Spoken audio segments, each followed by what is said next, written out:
Visuals. Black and white footage of high-ranking Nazi officers during World War II. Sharp uniforms, grim faces, and notable facial scars. Close-ups of faces like those of Otto Skorzeny and other officers. Narration. If you've ever looked at photos of Nazi officers from World War II, you might have noticed something strange. Many of them had prominent scars on their faces. Were these wounds from battle? Or was there something more to this unusual feature? Scene 2. The roots of the scars. German dueling culture. Visuals. Artistic animations of German university students in the 19th century wearing traditional uniforms and armed with swords. They duel in a large medieval hall. Narration. These scars didn't originate on the battlefield. They were often the result of a dangerous and elitist tradition called Menser, a form of dueling popular among German-speaking university students in the 19th and early 20th centuries. It wasn't about combat skills, but honor and toughness. Scene 3. The tradition of the Menser. Visuals. Young men standing rigidly while opponents slash with sabers, blood splattering, but the students remain calm and stoic. Narration.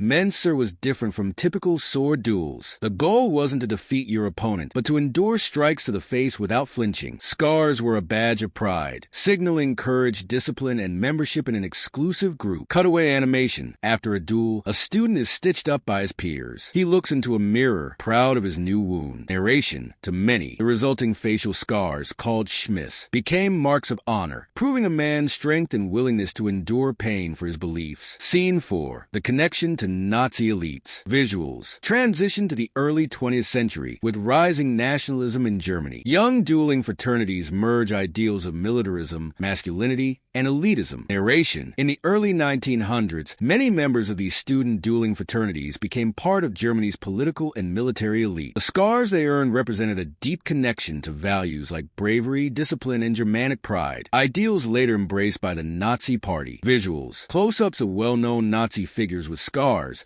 like Otto Skorzeny, alongside swastika banners. Narration. The Nazis admired these scars as symbols of strength and loyalty to a higher cause. Officers with such marks were seen as tough and fearless, ideal role models for the Third Reich's vision of the perfect German man. Scene 5. A symbol turned infamous. Visuals. Modern-day reflections. Photos of scarred Nazi officers in history books and news articles. Narration. Today, the scars are viewed differently. What once symbolized honor became associated with a regime remembered for its atrocities. Yet the scars themselves tell a story of how traditions of elitism and militarism shaped the minds of men who led the world into war. Scene 6. Closing thought. Visuals. Fade to an animation of an empty duel hall. Cobwebs in corners, swords on display, symbols of a bygone era. Narration. The scars of the past are more than just marks on skin. They reveal how old traditions can influence history in ways both strange and tragic. And while these duels are long gone, the lessons they leave behind remind us to question the values we choose to honor.